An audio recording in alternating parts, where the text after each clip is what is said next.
여기서부터는 전자책 4편을 쓰게 된 이유 중에 하나인데 이 부분을 이제 좀 더 천천히 좀 가줄게요.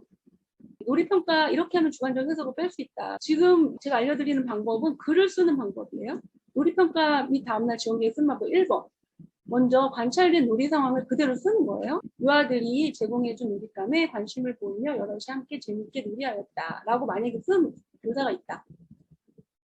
그러면 이 말만 보면 뭔지 잘 모르잖아요. 그래서 글을 읽었을 때 그 상황이 그림으로 그려질 수 있도록 자세하게 풀어쓰라고 했어요. 한번 풀어 써볼게요. 유아들이 역할 영역에 제공해준 배달통에 음식 모형을 넣고 도시를 한 바퀴 돌고 나서 빼며 친구와 함께 배달 요리를 하였다. 이렇게 바뀌었죠. 이렇게 조금 자세하게 풀어 썼죠. 이 글이 이렇게 바뀐 거예요. 그러면 자세하게 풀어쓴 보기를 보면 제공해준 놀잇감은 뭘로 바뀌었죠? 역할 영역에 제공해준 배달통이라고 배달통이라는 것으로 조금 더 구체적으로 변했죠. 그리고 관심을 보이며 우리가 거의 많이 쓰는 말 중에 하나가 관심을 보였다라는 말을 많이 쓰죠.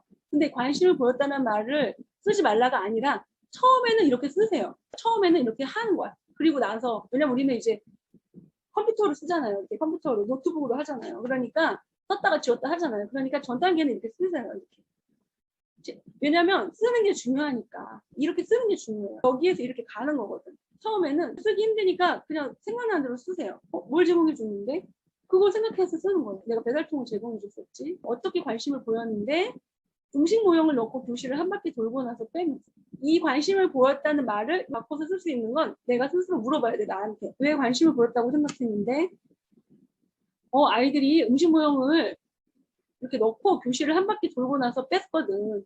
그러면 진짜 배달통에 관심을 보인 거잖아요. 재미있게 놀이하였다. 이거는 주관적인 해석. 재미있게가 주관적인 해석이에요. 그래서 주관적인 해석 빼고 배달 놀이를 하였다. 이렇게 바꾸면 된다. 그 다음에 글을 통해서 하고 싶은 이야기가 무엇인지 나타나도록 쓰자 그랬잖아요. 놀이가 진행되는 모습을 옆에서 간략하게 이야기해 주듯이 썼다면 이제 그 글에서 무엇이 보여야 하는지를 고민해야 돼. 아이가 놀았던 그 모습을 그대로 그냥 이야기하듯이 썼어요. 그러면 이번에는 이 글에 나타내야 될 것이 뭔지를 고민을 해야 돼. 그러면 그것은 시작한 맥락이 있어야 되고 그 다음에 놀이가 어떻게 진행이 되었는지를 써야 되고 교사가 그러면 그 과정에서 지원이 있었는지 없었는지 이런 부분에 대해서도 간략히 나타나도록 써야 된다. 시작한 맥락에 어떤 걸 쓰냐면 몇 명의 유아가 했는지, 연령이 만약에 혼합반이다 그러면 어떤 연령의 아이들이 놀이를 했는지 이런 부분에 대한 것들도 써주면 좋죠. 그래서 쌓기 영역 놀잇감 중에 티라노사우루스 모형을 꺼내어 바닥에 세워놓더니 사과 모형을 꺼내어서 티라노사우루스 앞에 놓았다. 이게 이제 시작한 맥락인 거예요. 내가 관찰할 때 영화가 쌓기 영역 놀잇감 중에서 티라노사우루스 모형을 꺼내서 바닥에 세워놓더니 사과 모형을 꺼내서 티라노사우루스 앞에 놓은 모습을 관찰을 한 거예요. 이게 놀이의 시작. 그런데 놀이 진행 과정은 놀이가 어떻게 진행되었는지 우선 영유아의 놀이 모습이 있겠죠. 그리고 그 놀이 모습을 보고 교사가 어떤 지원을 했는지 이것을 보고식으로 쓴다. 교사가 바로 들어갔던 건 만 1세기 때문에 만약에 만 3세, 4세, 5세라면 조금 더 관찰을 하고 필요할 때 들어가겠죠. 근데 교사가 만 1세는 교사가 어떤 걸 해주죠? 영화들한테 이 상호작용할 때 사물의 이름, 그죠? 그 다음에 상황에 맞는 말 이런 것들을 조금 더 중요하게 집중적으로 알려주잖아요. 상호작용할 때 그렇게 하면 더 올바른 상호작용이 되잖아요. 이 아이가 이렇게 놓기만 하고 말은 하지 않았지? 그러면 교사가 티라노사우루스 앞에 사과가 있네 라고 하자. 티라노사우루스야 사과 먹어 라고 하고 다른 동물들도 하나씩 꺼내어 바닥에 놓고 음식 모형을 동물 모형 앞에 놓으며 땡땡아 뭐 먹어 이런 식으로 말을 했다. 이게 이제 관찰된 거예요. 그러면 영유아의 놀이 모습이 나왔죠. 그리고 교사가 어떤 지원을 했는지도 썼어요. 여기 나왔죠. 교사가 티라노사우루스 앞에 사과가 있네 라고 말로 한 지원이 들어갔고 그 말을 듣고 영화가 어떻게 놀이를 했는지에 대한 모습이 나왔어요.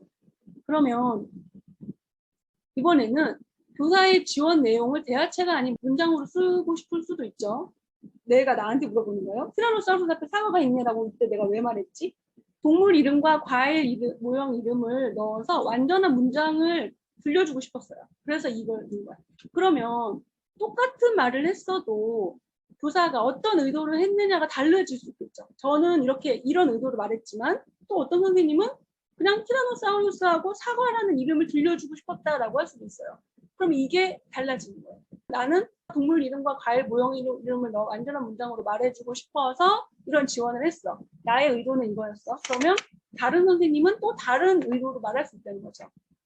그래서 이걸 다시 수정하면 교사가 티라노사우루스 앞에 사과가 있네 라고 동물 이름과 과일 모형 이름을 넣어 완전한 문장으로 말해주자 티라노사우루스야 사과 먹어라고 하고 다른 동물들도 하나씩 꺼내어 바닥에 놓고 음식 모형을 동물 모형 앞에 놓으며 뭐뭐뭐는 그렇게 하였다. 이 말을 여기다 넣은 거죠. 제가 아까 썼었던 글에 이 말도 넣었어요. 조금 더 풍성해졌죠. 그 다음에 영유아들의 놀이에 더 몰입하고 진행하는 놀이가 더 확장될 수 있도록 돕기 위해 지원할 내용을 써야 되겠죠. 여기까지만 쓰면 있었던 부분에 대한 것만 쓴 거니까 다음날 지원 계획을 정확하고 간단하게 한번 써보자. 영아들이 동물과 음식 모형을 대응시키며 놀이하는 것을 돕기 위해 언어 영역에 동물과 먹이에 대한 책을 제공해주고 이거 놀이를 지원하기 위해서 책을 제공해준 거야. 내가 이 책을 읽어주겠다는 계획을 한 게 아니라 이런 이유로 제공해준다라는 이유를 여기다 쓰니까 놀이에 대한 지원이 되는 거죠. 음식 모형을 대응시키며 놀이하는 것을 돕기 위해 어느 영역에 동물과 먹이에 대한 책을 제공해주고 음식 모형 중 없는 것을 찾아 다양한 음식 모형을 제공해 주어야겠다. 왜냐하면 만약에 호랑이야. 호랑이는 풀 안 먹잖아요. 근데 우리 애들은 풀 먹으라고 하잖아요. 그거를 아니야 호랑이는 풀 안 먹어 이렇게 알려주기보다는 자연스럽게 놀이나 책을 읽어본다거나 해서 알 수 있으면 좋겠죠. 그래서 고기를 먹는다 그러면 고기 모형이 있으면 좋겠죠. 그래서 이런 부분에 대해서 지원 내용을 한번 써봤어요. 그러면 이 부분은 교사가 영유아들 놀이를 관찰하며 또는 놀이에 함께 하며 순간순간 느끼고 생각하게 된 것을 반영하여 기록해야 된다. 그래서 놀이에 참여하거나 관찰할 때 영유아가 놀이에 조금 더 몰입하고 놀이가 더 확장될 수 있도록 도울 수 있는 방법이 무엇이 있을까 하고 생각해야 돼요. 이걸 쓸 때도 생각하면 좋지만 놀이를 관찰할 때 이거 주면 좋겠네 이런 거 해주면 좋겠네 이런 생각 하시잖아요. 그러면 그걸 기억해 놨다가 보여글씨 쓰는 거죠. 그리고 놀이평가 및 다음날 지원계획 쓰는 방법 두 번째, 우선 관찰일지를 쓰듯이 관찰된 놀이의 전말을 다 쓰는 거예요. 이거는 예를 들면은 역할 영역 부부장에서 동물 모형 바구니에 손을 넣어 동물 모형 중 티라노사우루스를 꺼낸다. 이런 식으로 쓰는 거 관찰일지 쓰는 것처럼 똑같이 쓰는 거죠. 꺼낸 티라노사우루스를 바닥에 세운다. 다 읽어드릴게요. 음식 모형 바구니에서 사과를 꺼낸다. 꺼낸 사과를 티라노사우루스 앞에 놓는다. 교사를 본다. 아까는 교사를 받는지 안 받는지가 안 써 있잖아요. 그래서 이렇게 보면 교사가 왜 이 말을 했는지가 나오는 거죠. 교사가 티라노사우루스 앞에 사과가 있네 라고 하자 티라노사우루스야 사과 먹어라고 한다. 동물 모형 바구니에서 동물들을 하나씩 꺼내 바닥에 하나씩 줄 세. 그러니까 이 관찰된 내용 그대로 만약에 썼다고 한다면 이건 이제 관찰일지죠. 그러면 기록한 관찰일지 형식의 글을 읽고 누군가에게 전달하여 말하는 것처럼 수정을 하는 거예요. 수정을 해봅시다. 동물 모형 중 티라노사우루스를 바닥에 놓고 사과 모형을 앞에 놓았다. 교사가 티라노사우루스 앞에 사과가 있네 라고 말하자 티라노사우루스의 사과 먹어라고 말하고 다른 동물 모형들도 하나씩 꺼내요. 바닥에 놓은 후 음식 모형을 하나씩 앞에 놓으면서 뭐뭐야 뭐뭐 먹으라고 말했다. 자 그러면은 어떻게 된 거냐면 아까 이 글 있죠. 이거 처음에 썼었던 글. 그 글조차 쓰기 힘들면 이렇게 하면 되는 거예요. 그러면 이 글이 나오는 거죠. 이렇게 관찰일지처럼 쓰고 그 관찰일지 쓴 것을 누군가한테 전달하여 말하는 것처럼 그대로 쓴다고 생각하시면 돼요. 동물 모형에서 티라노사우루스를 바닥에다 섰더니 사과 모형 그 앞에 놓더라. 그 다음에 날 쳐다봤어. 그래서 내가 티라노사우루스 앞에 사과가 있네 라고 말하니까 티라노사우루스가 사과 먹어라고 말하더라. 설명하듯이 글을 쓰는 거예요. 세 번째 방법은 결과를 먼저 쓰고 스스로 그래서 왜 어떻게 이렇게 물어서 그 대답을 포함해서 써내려가는 거예요. 와, 여기서 결과는 뭐냐면 영화가 동물 모형들을 줄 세우고 음식 모형을 그 앞에 하나씩 놓았어. 동물 모형을 하나씩 꺼내어서 바닥에 놓는 음식 모형을 하나씩 앞에 놓았잖아요. 관찰한 내용에서 가장 결과를 쓰는 거예요. 그 말을 그래서 라고 질문을 해보면 영화가 동물 모형들을 줄 세우고 음식 모형을 그 앞에 하나씩 놓고 뭐뭐야 뭐뭐 먹어 같이 동물 이름과 앞에 놓여진 음식 모형 이름을 말하였어요. 그죠? 근데 왜? 그럼 왜 그랬는데? 이유가 있었죠. 왜냐면은 처음에 이렇게 했는데 교사가 동물 이름이랑 음식 모형 이름을 영화에게 들려주려고 티라노사우루스 앞에 사과가 있네 라고 했더니 그 말을 듣고 티라노사우루스 사과 먹어 라고 했기 때문에 그 다음에 이 행동을 한 거죠. 그래서 왜? 이렇게 물어봤죠. 그리고 그 1번부터 3번을 모두 합쳐서 문장을 쓰는 거예요. 그래서 티라노사우루스를 세워놓고 입을 먼저 쓰고 앞에 사과를 놓았을 때 교사가 동물 이름이란 음식 모형 이름을 영화에게 들려주려고 티라노사우루스 앞에 사과가 있네 라고 하자 영화가 티라노사우루스를 사과 먹으라고 했다. 그리고 동물 모형을 글을 줄 세우고 음식 모형을 그 앞에 하나씩 놓고 뭐뭐야 뭐뭐 먹어와 같이 동물 이름과 같이 앞에 놓여진 음식 모형 이름을 말하였다. 그런데 만약에 이제 예를 들어서 내가 오늘 관찰한 내용이 윷놀이를 하고 있는데 윷을 던지면서 독에 걸린 모를 하는 게 아니라 하나가 엎어지면 한 칸, 두 개 엎어지면 두 칸 이렇게 하는 모습을 봤어요. 그랬는데 다른 친구가 와서 이거 이렇게 하는 거 아니야? 뭐 이렇게 말을 했어. 그 관찰된 내용에서 맨 마지막 내용을 제일 먼저 쓰는 거예요. 그리고 난 다음에 그 마지막 내용이 얘가 왜 이런 얘기를 했는데? 라고 거슬러 올라가는 질문을 스스로 하시면서 글을 쓰면 이런 글들이 나올 수 있다는 거죠. 또 다른 예를 들어서 연습을 한번 해볼게요. 결과가 유아들이 벽돌블럭 놀이를 했어. 아이들이 벽돌블럭 놀이를 한 게 결과인 거예요. 어떻게 놀이를 했는데? 하고 스스로 물어보시는 거예요. 그러면 쌓기 형형 매트에 한 유아가 눕고 다른 유아들이 누워있는 유아 주변에 벽돌블럭을 놓아서 몸의 모양을 만들어 놀이를 했다. 그러면 그래서 이렇게 또 질문을 해보는 거예요. 그럼 그 놀이가 어떻게 진행됐는데? 이렇게 물어보는 거죠. 처음에는 누워있는 유아가 바르게 누워서 팔과 다리를 쭉 펴고 있었고 그 모습 그대로 벽돌블럭을 놓았는데 다른 유아로 바뀌자 팔 모양과 다리 모양을 바꾸어 여러 가지 모양으로 누워 있었고 그 모양대로 벽돌블럭을 나타냈다. 그러면 왜? 이 왜는 교사가 관찰한 내용이에요. 어떤 유아는 팔과 다리를 쭉 펴고 있었는데 유아가 바뀌니까 이거 제가 관찰한 거거든요. 이렇게 막 하는 거예요. 이유가 있을 거 아니에요. 아이가 뭐 창의적이어서 그럴 수도 있고 뭔가 이유가 있을 수 있죠. 그래서 왜 그러니까 다른 유아들이 다른 놀잇감으로 매트에서 놀이를 하고 있어서 좁아져서 그렇게 한 거였던 거예요. 이유가 다를 수 있죠. 관찰에 따라서 다를 수 있어. 그 아이가 어떻게 하느냐를 교사는 이렇게 생각했는데 아이는 그게 아닐 경우가 되게 많아요. 그래서 좁아져서 이렇게 됐다고 하면 이렇게 쓰다 보면 어떤 지원을 해야 할지가 또 자연스럽게 생각나죠.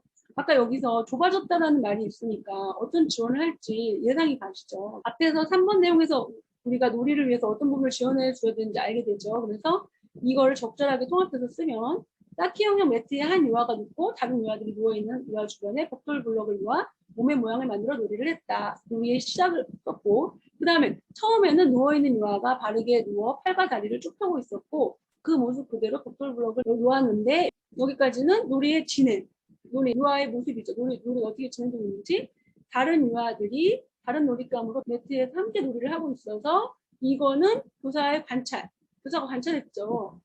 그래서 장소가 좁아져서 팔 모양과 다리 모양을 바꾸어 여러 가지 모양으로 누우면 유아들은 그 모양대로 벽돌블럭으로 나타냈다. 이렇게 해서 놀이의 진행 과정을 다 썼어요. 지원할 내용을 쓰는 방법은 놀이를 관찰할 때 읽은 놀이의 의미를 먼저 써보는 거예요. 나의 몸, 친구의 몸에 관심을 갖고 있었고 몸의 모양 그대로 벽돌블럭을 놓을 수 있었죠. 그리고 다른 사람의 생각을 존중해주는 경험을 하고 있었죠. 다른 사람이 넓게 쓰고 있는데 야 좁아 뭐 이런 얘기 하지 않고 자기의 모험을 이렇게 부풀었잖아요. 이런 부분을 영유아가 놀이에서 경험하는 배움이라고 생각하고 써봤죠. 이게 왜 중요하냐면 지원할 내용을 쓸 때 이게 필요한 거예요. 놀이를 관찰할 때 즉시 지원해 주었던 것이 있거나 지원해 주겠다고 생각한 것을 기억하여서 써보고 이번에는 그거를 왜? 라고 질문해서 답을 써보는 거예요. 우리가 즉시 지원해 준 것이 없죠. 그래서 지원해 주겠다고 생각한 것을 적어보는 거예요. 그러면 매트를 추가로 제공해 주어 유아들이 별도로 놀이를 진행해 볼 수 있도록 돕는다. 이게 지원해 줘야겠다고 생각한 거예요. 그러면 왜 이렇게 생각했는데 하고 스스로 생각해보면 다른 놀이를 하는 유아들과 매트를 함께 써서 공간에 제약이 있어 보여서 그래서 이거를 이제 합치는 거죠. 이걸 모두 합치면 위에 부분은 아까 썼었던 부분이죠. 이거 그대로 쓰고 자, 이 위에 부분 다시 설명하면 놀이의 시작이 있었고 놀이가 관찰된 부분에 대한 것들이 쭉 나왔고 놀이가 진행 어떻게 됐는지 그래서 교사가 관찰한 부분을 썼고 그리고 이렇게 놀이가 어떻게 진행됐는지 유아들의 모습을 그대로 썼어요. 왜냐하면 교사의 지원은 없었기 때문에 여기 유아들이 놀이를 통해서 배우고 있었던 부분을 써주는 거예요. 나의 몸, 친구의 몸에 관심을 갖고 몸의 모양에 따라 벽돌블럭을 놓아보는 경험을 하고 있었다. 지원 계획을 쓸 때는 그냥 이래야 되겠다라고 쓰는 것보다는 이런 부분을 쓰는 것이 훨씬 더 매끄러워요. 다른 놀이를 하는 유아들과 매트를 함께 써서 공간에 제약이 있어 보여서 매트를 추가로 제공해 주어 유아들이 별도로 놀이를 진행해 볼 수 있도록 도와야겠다라고 한다면 지원 계획이 정확하게 써지겠죠. 이번에는 일일 총평. 일일 총평은 하루 일과가 전체적으로 설명될 수 있도록 작성을 해야 되는데 선생님들이 일일 총평을 참 힘들어 하시는 이유 중에 하나가 위에서 다 평가를 다 했어. 근데 또 일일 총평을 해야 돼. 그래서 제가 이 부분을 한번 곰곰이 선생님들한테 도움이 될 수 있게끔 생각을 해봤는데 하루 일과를 돌아보면서 하루 일과에 영향을 주었던 교사의 상호작용 또는 지원된 놀이값 또는 시간 구분을 뭐 통합을 할 수도 있고 이렇게 조금 더 연장을 할 수도 있고 뭐 이런 것들을 하잖아요. 그래서 시간 구분 등의 평가를 하면서 객관적인 사실을 기록하고 개선점을 적어봐야 된다. 이 부분을 조금 기억하시면 좋을 것 같아요. 그러면 내가 오늘 하루 일과를 돌아보면서 아쉬웠던 부분 또는 좋았던 부분을 결과적인 내용으로 적어보는 거예요. 이것도 마찬가지로 아까처럼 결과적인 내용으로 적어보는 거예요. 그러면 결과를 먼저 쓰고 아까처럼 그래서 또는 왜 이렇게 물어서 그 대답을 포함해서 써내려가는데 예를 들면 유아의 행동을 다시 볼 수 있는 계기가 되었다. 이게 결과예요. 오늘 하루를 생각해봤어요. 그랬더니 어떤 친구 한 명이 딱 생각이 나면서 그 친구를 다시 보게 됐는데 이게 떠오르는 생각인 거예요. 그 말을 쓴 거죠. 유아의 행동을 다시 볼 수 있는 계기가 되었다. 왜? 물어봐야죠. 왜? 유아와 친밀한 관계가 되었다. 어떻게 친밀한 관계가 되는데? 그날 오늘 등원한 유아가 많지 않아서 유아와 보내는 시간이 많아져. 그러면 어떻게 다시 보게 됐는데? 유아가 마음대로 몸을 움직이며 놀이하는 것과 친구들과 놀이 중 놀잇감을 무너뜨리는 행동을 하는 것이 다른 이유가 있을 수도 있겠다는 생각을 하게 되었다. 그러면 이 앞에서 적어본 것을 적절하게 합쳐서 문장을 한번 만들어 볼게요. 등원한 유아가 많지 않아서 각 유아와 보내는 시간이 많아져서 유아들과 각각 친밀한 관계를 맺을 수 있었다. 유아의 행동을 다른 시선으로 바라보니 유아가 그동안 놀잇감을 망가뜨리거나 놀이 중 몸을 마음대로 움직이는 것이 이유가 있을 수 있겠다라는 생각으로 보게 되었다. 이렇게 이 말들을 만들었죠. 그런 다음에 평가와 함께 개선점을 생각해서 적어보는 거예요.